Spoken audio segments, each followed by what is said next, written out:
Students, आप सभी का हमारे इस यूट्यूब चैनल में स्वागत है। स्टूडेंट्स, हम जो पेपर स्टार्ट करने वाले हैं वो पेपर है हमारे पास बीए प्रोग्राम इकोनॉमिक्स मेजर का पेपर है, DSC 2 पेपर है। पेपर का नाम है basic mathematics for economics analysis. ठीक है, 2022-23 का ये पेपर है स्टूडेंट्स।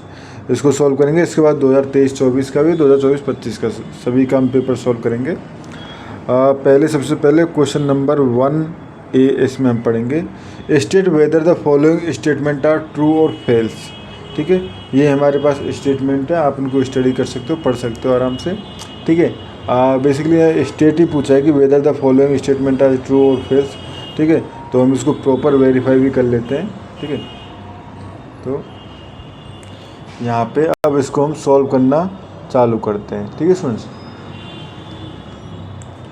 तो यहाँ से पहला फर्स्ट स्टेटमेंट जो था वो था हमारे पास XY equal to 0 imply X equal to 0 और Y इक्वल टू 0। तो स्टूडेंट्स, ये हमारे पास जो स्टेटमेंट है वो ट्रू है। ठीक है, यहाँ पे ये स्टेटमेंट ट्रू तो है, बट ट्रू हमेशा नहीं होता है। ठीक है, अगर हम क्वेश्चन में ध्यान से देखें, ट्रू और फेल्स यहाँ पे कहीं गिवन नहीं है कि ये हमारे पास रियल नंबर्स के लिए है या नहीं। ठीक है, तो बेसिकली अगर हम बात करें ट्रू फॉर रियल नंबर्स। ठीक है, ठीक है। एंड स्टूडेंट्स, शायद अगर आपके कोर्स में इस तरह से हो कि हमारे पास मॉड्यूलो वाले फंक्शन हो, जैसे कि अगर हम बात करें मॉड्यूलो Z6 पे बात करें तो 2 इंटू 3 इक्वल टू 0 होगा, क्योंकि जैसे ही 6 का मल्टीपल कोई वैल्यू आएगी तो उस कंडीशन में ये वैल्यू 0 हो जाएगी। तो ये हमारे पास ट्रू है रियल नंबर्स के लिए, बट फेल्स है मॉड्यूलो वाली टर्म के लिए। ठीक है स्टूडेंट्स, ये हो गया हमारे पास। उसके बाद सेकंड स्टेटमेंट आता है हमारे पास x minus 1 x plus 2 square equal to 0 implies x equal to 1। ठीक है, इम्प्लाइज x इक्वल टू 1। ठीक है, तो बेसिकली ये स्टेटमेंट हम फेल्स बोलेंगे। क्यों बोलेंगे इसको फेल्स? क्योंकि ये हमारे पास it is also implies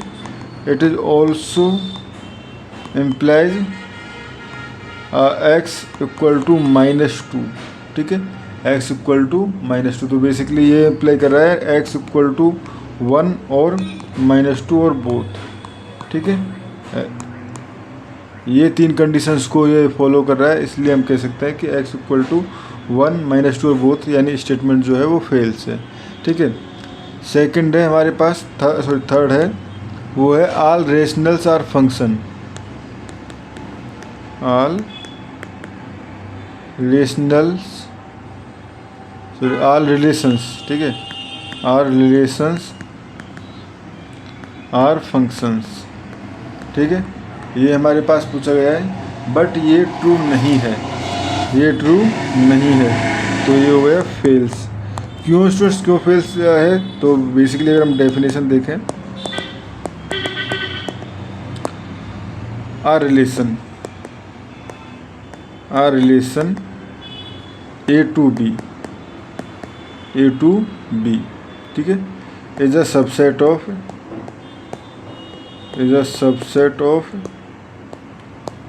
A cross B। ठीक है, यह subset of A cross B। ठीक है, और basically a function is a special relation in which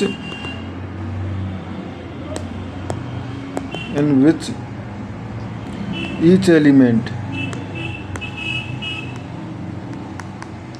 of A, ठीक है, appears paired with exactly one element of B। ठीक है, अगर इसका हम काउंटर एग्जांपल लें तो बेसिकली अगर हम बात करें द रिलेशन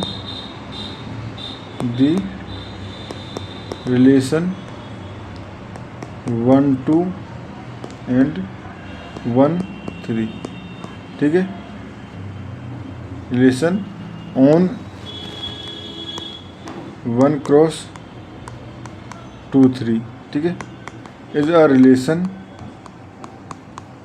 ठीक है, but not a function, but not a function as 1 is related to two outputs, ठीक है स्टूडेंट्स, यानी 1 के 2 आउटपुट है, इसलिए ये हमारे पास रिलेशन तो है बट फंक्शन नहीं है, ठीक है। इसके बाद फोर्थ टर्म, फोर्थ जो पूछा गया था वो था हमारे पास mode of x minus A is less than equal to 1 implies a minus 1 is less than equal to x less than equal to a plus 1। तो ये स्टेटमेंट बेसिकली स्टूडेंट्स ट्रू है, ठीक है। ट्रू क्यों है तो देखो, ये हम कह सकते हैं mod of x minus A is less than 1, ठीक है, mod of x minus A is less than equal to 1, ठीक है, विच इम्प्लाइज यानी x की वैल्यू जो है which implies -1 is less than equal to x minus a less than equal to 1, ठीक है। दोनों तरफ अगर मैं ऐड कर दूँ तो हो जाएगा हमारे पास a minus 1 is less than equal to x less than equal to 1 plus a, ठीक है, तो विच इज़ ट्रू, ठीक है। उसके बाद फिफ्थ है a sequence is convergent if its nth terms tends to 0 in the limit। तो students ये हमारे पास फेल्स है। क्यों फेल्स है? क्योंकि अगर हम बात करें कन्वर्जेंट ऑफ अ सीक्वेंस तो बेसिकली वो किसी नंबर पे कन्वर्ज कर सकती है ना। तो सपोज कन्वर्जेंस की अगर हम डेफिनेशन देखें तो आ सीक्वेंस xn, ठीक है, is convergent if there exist a real